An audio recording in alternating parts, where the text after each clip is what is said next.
إلى جميع باقيات الصحابة والتابعين الشهداء والصالحين والعلماء العاملين ومصنفين ومؤلفين وجميع الملائكة المقربين وساداتنا صوفية المحققين خصوصا إلى سلطان الأولياء الشيخ محي الدين عبد القادر الجيلاني وسائر الأولياء الله والأولياء التسعة وأمهاتنا وآبائنا وأجدادنا وجداتنا ومشايخنا وأساتذتنا ومعلمينا ذوي الحقوق الواجبة علينا وعلى الحاضرين في مجلسنا هذا خصوصا إلى من فتح هذه القرية وخصوصا إلى مؤلف هذا الكتاب الشيخ الإمام جلال الدين بن كمال الدين السيوطي رضي الله عنهم سيئوا لله لهم الفاتحة. أعوذ بالله من الشيطان الرجيم. بسم الله الرحمن الرحيم. الحمد لله رب العالمين الرحمن الرحيم مالك يوم الدين إياك نعبد وإياك نستعين اهدنا الصراط المستقيم صراط الذين أنعمت عليهم غير المغضوب عليهم ولا الضالين آمين. Para jamaah, alhamdulillah sore hari ini kembali kita dipertemukan Allah di majelis yang penuh dengan keberkahan ini. Mudah-mudahan setiap aktivitas kita dicatat oleh Allah sebagai amal soleh. Amin Allahumma amin. Para jamaah, kita lanjutkan kajian kita. Al-babu sabi'u asyara. Bab yang ke-17 sih. Bab 17 hadis nomor 9. Bab 17 hadis nomor 9. Bismillahirrahmanirrahim. Qala al-musannifu rahimahullah ta'ala nafa'ana Allah bihi wa bi'ulumihi wa 'ada 'alaina bi barakatihi wa asrarihi wa karamatihi fid dharain amin. Faqala sallallahu alaihi wasallam lan dawuh Kanjeng Nabi sallallahu alaihi wasallam as-shadaqatu tawi sedekah iku sayun suwiji-wiji azimun kang agung. Olah dawuh sapa Kanjeng Nabi ha ing sedekah sayun azimun salasan kaping 3 ambalan. Hadisnya pendek ini. Rasulullah mengatakan as-shadaqatu syai'un 'azimun. Sedekah itu sesuatu yang besar. Sesuatu yang luar biasa. Yang disebut Rasulullah sedekah. Jadi tertentu. Bukan zakat, bukan pula infak. Seperti keterangan kemarin sudah kami jelaskan. Perbedaan zakat, jariyah, sedekah dan infak. Sedekah itu sesuatu yang besar, sesuatu yang mempunyai banyak fadilah, keutamaan. Kalau kita baca dari hadis yang pertama beserta tambahan-tambahannya, keterangan tambahan luar biasa. Jadi sedekah itu meredam murka Allah antara lain, kan begitu kan? Sedekah itu mencegah kematian yang jelek. Sedekah itu menutup 70 pintu kejelekan. Sedekah itu merupakan pengobatan. Dan begitu kemarin. Wadawu mardokum bisedaqati. Obatilah orang-orang sakit di antara kalian dengan sedekah. Kata Rasulullah begitu. Jadi ini logika kita tidak bisa menerima ini memang. Apa hubungannya sedekah karo pengobatan? Kan seolah-olah tidak ada hubungannya. Secara logika itu tidak bisa diterima. Dalam hadis yang lain Rasulullah menyatakan as-shadaqatu tamna'u sab'ina naw'an min anwa'il bala. Sedekah itu mencegah 70 bagian dari bagian bencana. Ahwanuha al-judam wal baras. Bencana yang paling rendah itu adalah al-judam wal baras. penyakit belang dan lepra. Itu bencana yang paling rendah, paling kecil. Itu bisa terhindari atau diangkat karena sedekah. Rasulullah sendiri mengatakan, hada mimma alaihi Allah ta'ala li nabiyhi min tibir ruhani alladhi yu'jazu an adrakahul khalqu. Ini adalah sesuatu yang datangnya dari Allah kepada para nabinya yang merupakan bagian pengobatan ruhani yang mana manusia yu'jazu an adrakahul khalqu itu tidak akan pernah bisa memahami. Loh coba. Rasulullah sendiri sudah mengatakan begitu. Mengenai beragama itu kadang logika kita nggak sampai. Bukan tidak masuk akal. Bukan tidak masuk akal. Logika kita tidak sampai. Karena beragama itu butuh logika yang luas, logika yang panjang. Seringkali saya sampaikan itu. Sodakoh itu apa yang kau sodakohkan tidak akan berkurang, kata Rasulullah. Itu kalau logikanya tidak panjang tidak bisa paham itu. Contohnya seperti itu dan lain sebagainya. Dan masih banyak keutamaan yang lain.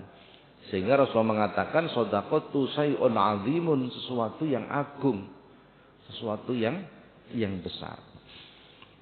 Dalam Al-Quran Allah Subhanahu wa taala berfirman, "Man dzalladzi yuqridullaha qardan hasanan fayudha'ifahu lahu ad'afan katsira." Insyaallah ini surah Baqarah ini. Allah menegaskan, "Man dzalladzi yuqridullaha qardan hasanan." Barang siapa yang berkenan untuk memberi pinjaman kepada Allah dengan pinjaman yang baik, fayudha'ifahu lahu ad'afan katsira, maka Allah akan menggantinya dengan ganti yang berlipat ganda. Ad'afan katsira, ganti yang jauh lebih banyak. Ini menarik. Redaksi ayatnya, barang siapa yang mau memberikan pinjaman kepada Allah tentang kebaikan. Ini ketika ayat ini turun, panjangan ngaji tafsir nih. Ketika ayat ini turun, ada orang tokoh Yahudi, namanya Farhas Ad-Durri. Ini kemudian mengatakan, wong-wong Islam itu kemudian diunen-unen. Ketika ayat ini turun, Farhas ini mengatakan, berarti pangeranmu ini melarat. Sampai butuh utangan. Memang redaksi ayatnya begitu. Man dzalladzi yuqridullaha qardan hasanan. Sapa wonge sing gelem ngutangi Gusti Allah. Coba. Ini akhirnya menjadi pembicaraan rame. Itu orang-orang Yahudi mengatakan berarti pangeranmu ini melarat sampai butuh utang-utangan. Begitu Sayyidina Abu Bakar mendengar ini, wah, marah setengah mati Abu Bakar. Jadi para sahabat, orang-orang baik itu gitu. Jadi kalau yang dihina dirinya, mereka tidak pernah marah. Tidak pernah. Kalau yang dihina keluarganya, mereka tidak pernah marah. Tapi kalau yang dihina itu agamanya, wah, itu mereka marah. Marah sekali Abu Bakar. Lah, ayat begini ini kan butuh penjelasan. Butuh penjelasan. Dan tidak boleh mengira-ngira. Penjelasan tentang agama itu tidak boleh dikira-kira. Kira-kira ini tidak boleh. Dan itu bahaya, amat sangat bahaya. Maka kita butuh keilmuan di bidang itu. Jadi kalau Al-Quran itu yang membahas tentang kedalaman namanya tafsir. Tafsir dan terjemah itu beda. Nah, dengan wocon itu terjemah depak. Walaupun judulnya itu tafsir, tapi itu namanya tetap terjemah. Namanya tetap terjemah. Jadi begitu. Kemudian diterangkan oleh Rasulullah bagaimana memberi pinjaman Allah itu. Kan dalam ayat ini seolah-olah sing butuh Gusti Allah. Sapa sing gelem ngutangi Gusti Allah, seolah-olah sing butuh, padahal enggak. Allah itu enggak butuh apapun. Enggak butuh apapun. Nah, logikanya begini. Logikanya kalau dalam tafsir logikanya begini. Ketika kita pinjam pada orang, kita yang butuh, kita pinjam sama orang. Kita itu diperintahkan untuk segera mengembalikan. Betul nggak? Betul nggak kira-kira? Kita diperintah untuk segera mengembalikan. Ojo sampai kita itu menjadi orang yang punya tanggungan pada orang lain. Kan begitu kan? Ojo nganti kula jenengan iki sik duwe utang karo wong liya. Bahkan pernah Rasulullah itu melihat rombongan jenazah. Melihat rombongan jenazah. Para sahabat mengiringkan, Rasulullah tidak mau mengiringkan. Mengiringkan jenazah ini tidak mau. Untuk ikut menyolati jenazah tidak mau Rasulullah. Rasulullah mengatakan orang yang mati itu punya utang. Sing mati duwe utang. Rasulullah tidak mau menyolati. Coba. Tidak selang lama malaikat Jibril itu turun. Turun malaikat Jibril. Rasulullah kemudian ditegur. Ya Rasulullah, orang itu telah lunas hutangnya. Lu coba. Telah lunas hutangnya. Jadi sebenarnya asalnya Rasulullah itu tidak mau menyolati orang yang punya hutang. Yang karena dengan sengaja tidak mau nyaur hutang. Beda urusan kalau memang tidak mampu. Itu beda urusan. Yang memang dengan sengaja tidak mengupayakan untuk nyaur hutang. Begitu. Jadi memahaminya begitu. Karena Rasulullah meninggal sendiri itu dalam keadaan punya hutang. Rasulullah meninggal itu masih punya hutang. Jadi menggadekan baju besi pada orang Yahudi untuk makan. Itu Rasulullah. Dan delok hadis ini berarti mati duwe utang termasuk lu masuk sunnah. Kan enggak begitu kan? Nah, jadi tidak mesti apa yang dilakukan Rasulullah itu disebut sunnah. Tidak mesti. Jadi melihatnya harus luas. Melihatnya harus luas. Kemarin saya menerangkan Rasulullah meninggal itu para sahabat menguburkan Rasulullah itu 3 hari kemudian. Coba. Ini kalau kemudian dikatakan Rasulullah meninggal itu dimakamkan setelah 3 hari. Berarti itu sunnah. Kan kacau ini.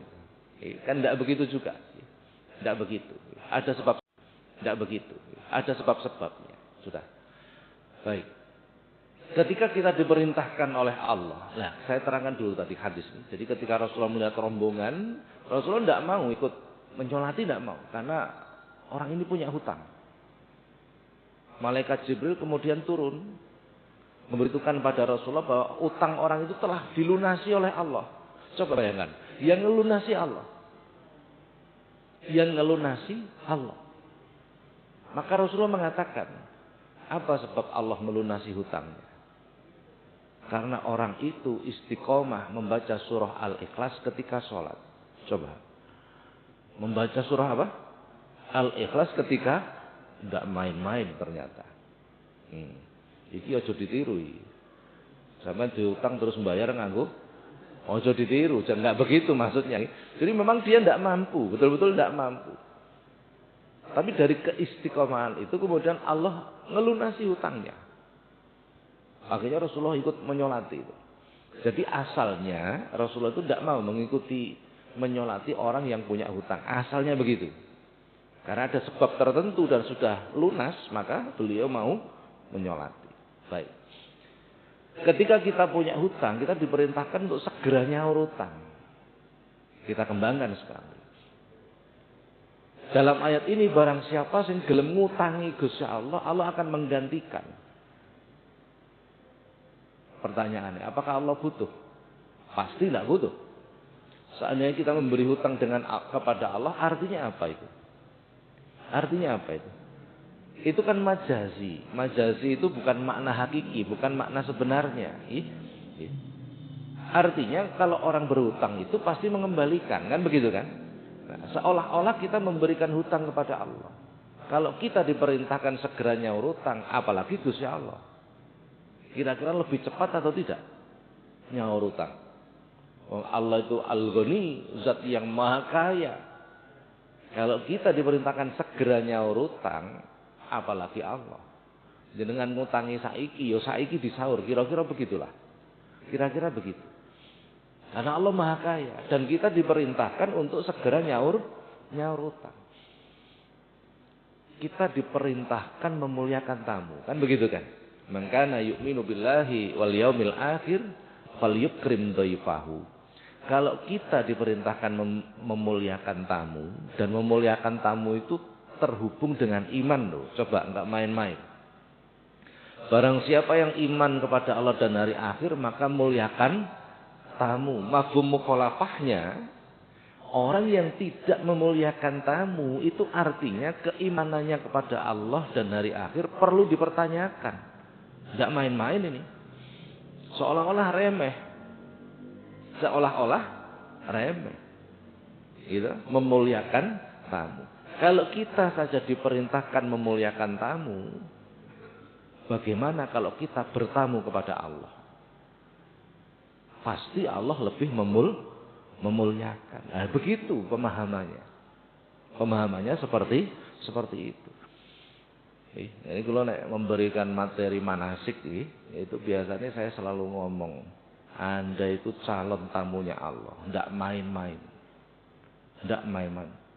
Jadi tamune gubernur wae, menjadi tamunya gubernur saja itu sudah luar biasa fasilitasnya. Apa meneh jadi tamune presiden, apa meneh tamune Gusti. Logikanya begitu. Logikanya seperti itu. Panjenengan teng ibadah haji, ibadah umroh itu kan menjadi tamunya Allah. Al-hujjaju wal ummaru duyufullah.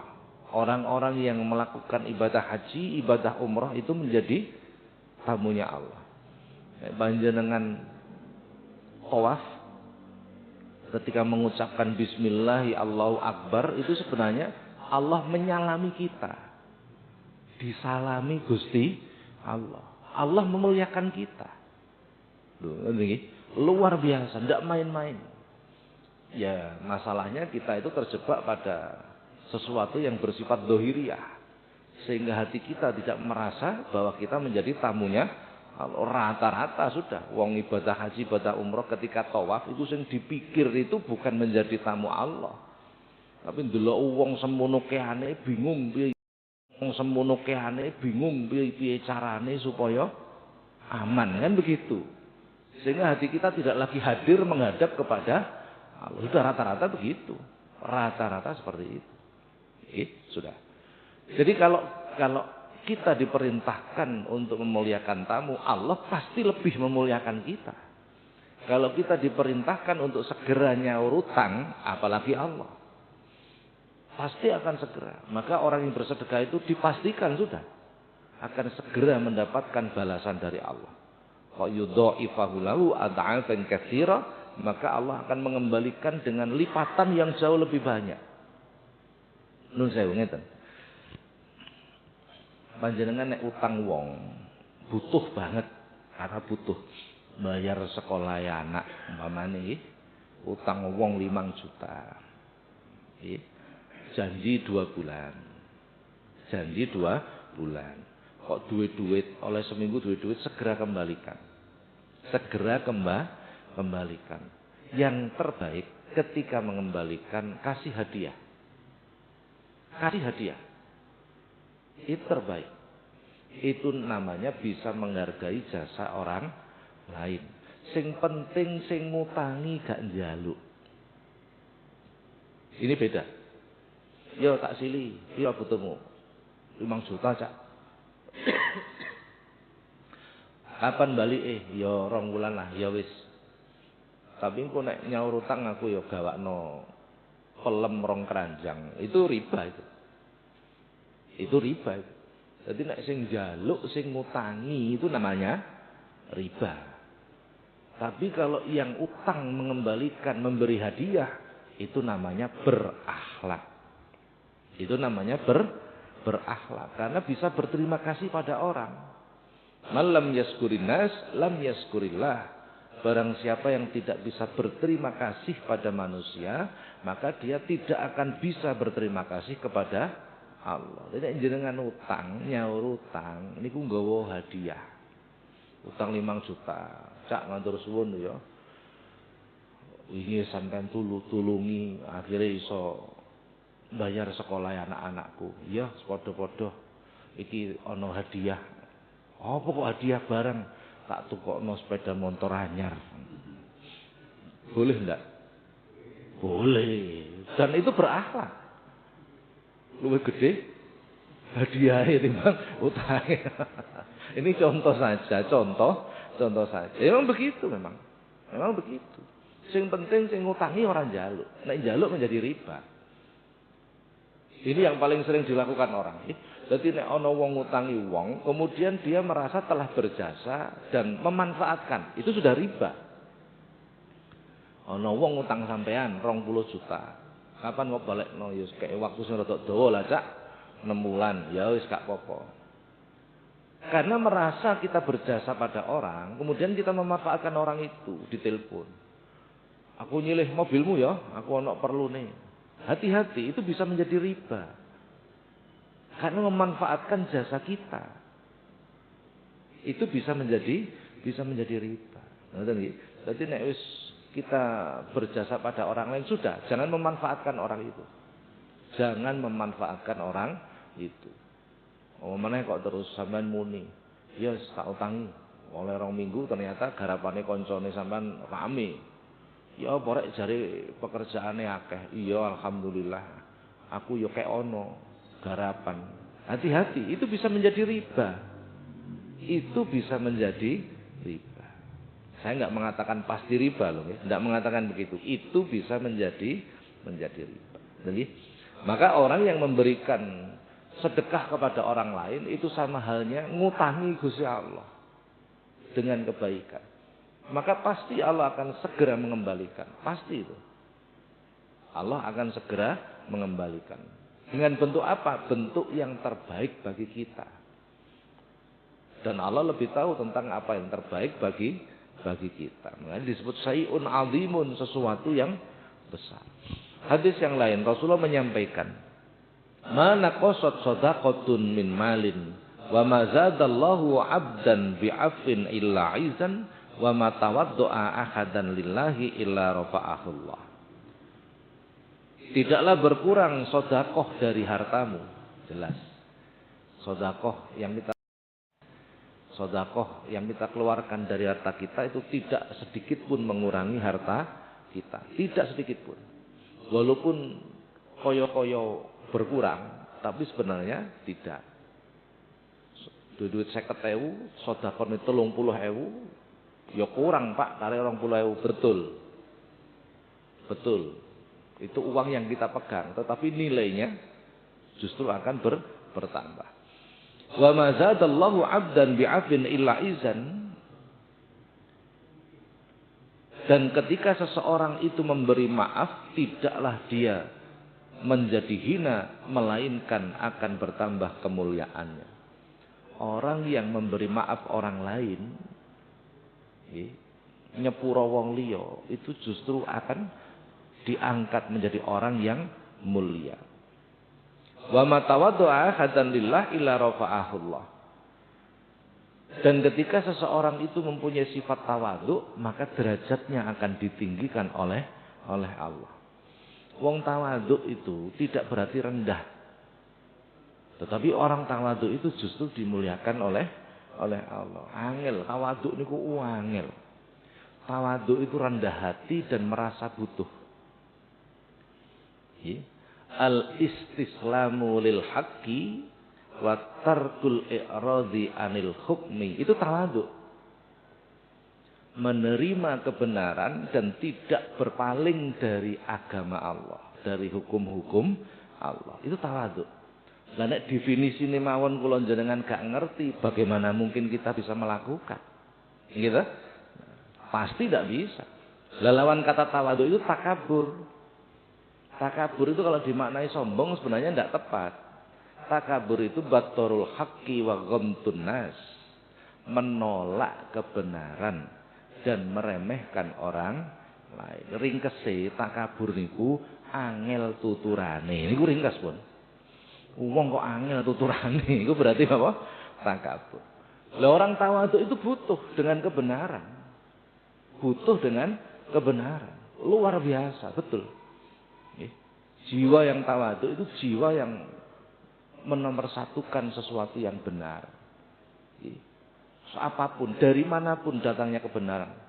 Ono bocah cilik kok bener, dia menerima. Siapapun. Dan itu sulit, sulit sekali.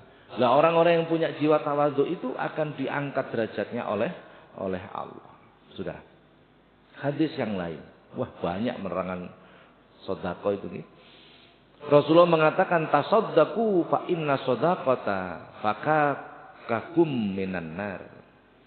Bersedekahlah kalian karena sedekah itu fakakakum minan nar, akan melepaskan diri kalian dari api neraka. Coba terbebas diri kita dari api neraka. Hadis yang lain. Wah, menarik ini hadisnya. Qala azza wa jalla, hadis qudsi bahkan. Ya ibna Adam afrik min kanzika indi wala haraqa wala gharaqa wala syaraqa wafikahu ahwaja ma takunu ilaihi. Kata Allah dalam hadis qudsi, wahai manusia, ya ibna Adam, hei anak putune Adam, afrik min kanzika indi, pindahkan simpananmu kepadaku. Kata Allah, pindahkan simpananmu kepadaku. Wala haraqa wala gharaqa wala syaraqa. Wala haraqa, jangan sampai simpananmu terbakar. Wala syaraqa wala gharaqa, jangan sampai kerem. Apa kerem itu? Tenggelam. Wala syaraqa, jangan sampai dicuri orang. Jelas, hadisnya jelas. Jadi kok harta kita itu kobong, berarti artinya kurang sedekah. Kan begitu kan? Loh. Kalau harta kita itu kerem, tenggelam, terkena bencana alam, itu artinya kita tidak memindahkan harta kita di sisi Allah. Berarti kurang sedekah. Kalau harta kita dicuri orang, dibujuki wong, diakali wong, apapun namanya, itu artinya kita kurang sedekah. Jelas, sangat jelas sekali. Karena apa? Kalau harta itu dipindahkan ke Allah, maka Allah yang akan menjaga kita. Allah yang akan menjaga kita. Terusannya hadis. Wa fikahu ahwaja ma takunu ilaihi. Aku akan mengembalikan ketika engkau membutuhkan. Sing janji ini bukan caleg loh. Sing janji Gusti enggak main-main. Wis bali awake dhewe lah, percaya apa ora karo Gusti Allah. Hanya itu sudah kata kuncinya.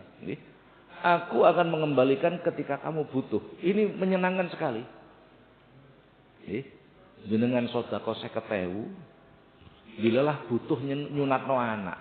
Kira-kira nek nyunatno anak niku entek pira? Anggaplah entek 5 juta. Panjenengan iki sedekah 50.000, mengko butuhe 5 juta ini ditutup karo Gusti Allah. Itu artinya menyenangkan sekali. Coba bayangkan. Aku akan mengembalikan ketika engkau butuh sesuai dengan kebutuhan. Coba, luar biasa. Loh. Jadi Allah itu sudah memberikan jalan kemudahan bagi kita. Jalan kemudahan bagi kita. Jadi kenapa harta kita itu menjadi hilang, menjadi rusak, dibujuki wong dan lain sebagainya. Itu bisa jadi karena kita tidak bersedekah. Kita tidak bersedekah. Harta yang kita gunakan di jalan Allah itu tidak berkurang, bahkan terjaga. Dijaga oleh Allah. Qala Abu Hanifah, as-shadaqatu afdalu min haji tatawwu. Sedekah itu lebih utama dibandingkan dengan ibadah haji yang sunnah. Ono ibadah haji sunnah piye? Kita itu wajib haji cuma sekali. Haji kedua hukumnya sunnah. Sedekah itu lebih utama daripada haji yang kedua, ketiga, keempat, kelima. Lebih utama. Masya Allah. Hadis yang lain, hadis qudsi bahkan. Qala azza wa jalla innal mala mali wal fuqara'a iyali wal aghniya'a wukalai. Sesungguhnya harta itu hartaku, kata Allah. Jadi kita itu tidak pernah memiliki sebenarnya. Makanya dalam hadis yang lain kan disebut nih, orang yang bersedekah itu menunjukkan keimanan yang kuat. Imannya kuat. Kenapa? Karena dia betul-betul meyakini bahwa apa yang ada pada diri kita itu dari Allah. Maka dia tidak akan merasa eman untuk digunakan di jalan Allah. Sebaliknya orang yang bakhil itu berarti imannya rusak. Kenapa? Karena sebenarnya dia tidak merasa bahwa apa yang didapati itu dari Allah. Sehingga merasa eman untuk digunakan di jalan Allah. Kan begitu. Innal mala mali, sesungguhnya harta itu hartaku, kata Allah. Kita tidak pernah punya hak di situ. Itu haknya Allah. Itu haknya Allah. Wal fuqara'u iyali, orang-orang miskin, orang-orang fakir itu keluargaku, kata Allah. Keluarga ini Gusti Allah. Panjenengan pengen jadi keluargane Gusti Allah apa ora kira-kira? Nek pengin ya dadi wong kan gak enak. Kalimat ini tidak enak saja nih. Wal aghniya'u wukalai, adapun orang-orang kaya itu wakilku. Loh, orang yang kaya itu wakilnya Gusti Allah. Kan jelas. Maksud dari hadis ini sudah jelas sih. Orang miskin itu keluarga Allah. Orang kaya itu wakilnya Allah. Ketika kita menolong orang yang membutuhkan, orang yang miskin, itu berarti kita mewakili Allah, tanda kutip, untuk menurunkan rahmatnya kepada orang miskin, menurunkan rahmatnya kepada keluarganya Allah sendiri. Lu coba. Jadi kalau kita diberi oleh Allah, dipercaya oleh Allah menjadi orang kaya, jangan lupa kita itu wakilnya Allah. Wakil untuk memberikan kasih sayang kepada orang lain. Jangan lupa. Kalau kita memahami ini, gak mungkin jadi uang medit. Di hadis-hadis sebelumnya saya ceritakan itu nih. Saya ceritakan. Jadi suatu ketika ono wong miskin, kepingin jadi wong sugih. Cita-citanya itu kepingin memperbanyak amal soleh. Karena orang miskin itu mau sedekah tidak bisa. Bangun masjid raiso, bangun pondok raiso, bangun madrasah tidak bisa. Akhirnya matur ke Nabi Musa, kan begitu kan? Karena Nabi Musa itu kalimullah. Nabi yang sering dialog dengan Allah. Bahasa mudahnya begitulah. Mudahnya begitulah. Nabi yang sering dialog dengan Allah. Maka Nabi Musa kemudian diminta oleh orang ini. Nabi Musa, mbok jenengan suwunke ning Gusti Allah supaya kula niki didadekke wong sugih. Kula iki pengin memperbanyak amal dengan kekayaanku. Nabi Musa matur teng Gusti Allah. Dan Allah setuju. Ya wis Musa tak turuti. Tapi tak dadekno wong sugih setahun wae. Kontraknya cuma setahun jadi orang kaya. Disampaikan oleh Nabi Musa pada orang ini. Dan setuju orang ini. Betul dalam waktu singkat menjadi kaya. Sudah. Begitu kaya dia sibuk untuk mendermakan hartanya di jalan Allah. Wes ra karu-karuan wis. Kebaikan apapun dia mensupport. Karena berlomba dengan waktu. Dalam pikirannya begitu. Aku dikei sugih mung setahun. Ya harus saya manfaatkan untuk mengumpulkan amal. Bukan untuk menikmati kekayaan. Itu begitu kan? Nah kalau kita kan enggak begitu. Nek ndonga njaluk sugih ge sang ibadah. Begitu dikei sugih nemen digawe seneng lah. Itu kita ingkar dengan doa kita sendiri. Akhirnya gak dipercaya meneh karo Gusti Allah, kan begitu kan? Ternyata orang ini enggak. Begitu setia dengan janjinya kepada Allah. Begitu dikei sugih sibuk. Kekayaannya digunakan untuk kebaikan. Lah karo Nabi Musa dititeni. Sampai setahun lebih gak jadi melarat. Tetap sugih wae. Akhirnya Nabi Musa matur teng Gusti Allah, Gusti, wong melarat sing jenengan sugihaken nika lak rencanane mung setahun.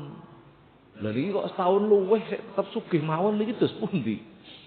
Akhirnya Gusti Allah matur, "Ini lho Musa, aku izin karo wong iku. Saya hanya memberi kepada dia, tetapi dia memberi pada orang Banyak. Coba bayangkan. Nek tak ndek aku isin. Saya hanya membantu dia satu orang. Tapi dia membantu orang banyak.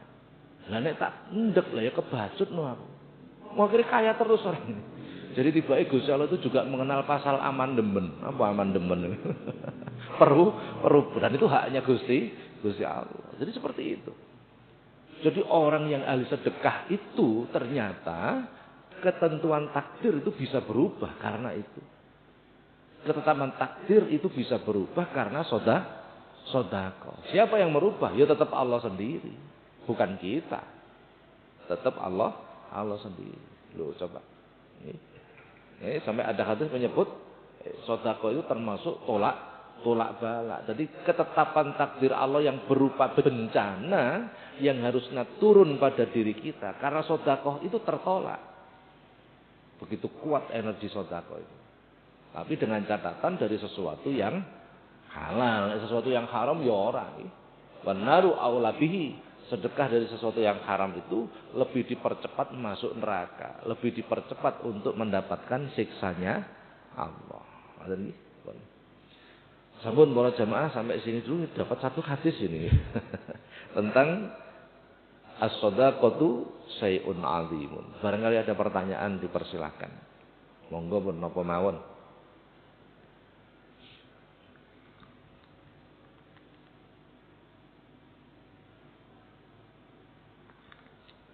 Ada pertanyaan? Namun nggih, sedekah itu enggak memang kalau membahas tentang sedekah itu biasanya enggak banyak pertanyaan. Dan enggak perlu dipertanyakan, yang penting dilakoni nih sedekah kan begitu kan ya. Betul. As-sakiyul jahul ahabba ilallah minal abidil bahir kata Rasulullah. Orang bodoh tapi ahli sedekah itu lebih disenangi Allah daripada orang yang ahli ibadah tapi bakhil. Lampun dah. Salate top, posone top, wiridane top, tapi petinju. Napa petinju? Engko gem ae. Wah, Gusti Allah gewething karo wong ngono. Betul, karena salatnya tidak meresap ke dalam hati. Orang itu kalau salatnya itu meresap ke dalam jiwanya, pasti dermawan. Pasti itu. Pasti itu. Innal ladzina amanu wa 'amilus shalihati sayaj'alu lahumur rahmanu wudda. Quran. Sesungguhnya orang-orang yang beriman dan beramal soleh, orang yang iman kepada Allah, ya salat, ya poso, ya maca Quran, sayaj'alu lahumur rahmanu wudda. Allah akan menanamkan dalam hatinya wudda, mawaddah, kasih sayang. Gak isoan, gak mentoloan, mesti loman. Kok ana wong salate nggethu, maca Qur'ane nggethu, wiridane nggethu tapi medhit, maka sebenarnya salatnya, maca Qur'ane, posone, wiridane itu pasti ada yang salah. Pasti ada yang salah. Sehingga nilai-nilai salatnya, puasanya, baca Qur'annya tidak meresap ke dalam hati. Maka oleh Allah enggak ditanam sifat kasih sayang itu. Orang mangkane kan aneh. Ana wong muslim ahli salat jamaah, ahli maca Quran tapi senengane ngebomi wong. Itu aneh. Enggak masuk akal itu. Itu pasti salatnya enggak bener. Posone enggak bener, maca Qurane enggak bener. Enggak bisa. Wong jelas kok inna sholata tanha anil fahsya wal, sesungguhnya salat itu mencegah perbuatan keji dan mungkar. Kok sholat jalan terus ngerasani tonggo ya pasti sholatnya itu ada yang tidak benar gitu. Pasti itu sudah. Tidak mungkin dalilnya keliru, tidak mungkin. Nah, ini pentingnya ngaji itu seperti itu. Nah, ini kok ana wong tonggo kula niku Pak, Masya Allah nek jamaah top. Tapi bujukan. Atuk kula, masih kula gak tahu sholat, kula gak tahu bujuk. Ya gak ya legrek awakmu. Ngoten nggih. Nek sing salat niku sik iso diharap-harap suatu ketika nilai salatnya meresap ke dalam jiwa gitu. Sehingga menjadi baik. Nek dadi wong apik ning ora salat jangan diharap-harap. Ora kena diharap, kan begitu. Dari mana jiwa kebaikannya terbentuk? Sementara dia tidak membangun hubungan baik dengan Allah, kan mustahil. Nggih. Nah, kula kadang niku begitu. Karena di masyarakat kadang opini itu berkembang seperti itu. Aduh aku Pak, masih aku gak sembahyang tapi gak tahu bujukan. Yo gak, yo remek awakmu. Harus berani kita mengatakan begitu. Betul. Nah, Kun, sampai sini dulu para jamaah. Mugi-mugi manfaat. Al-Fatihah.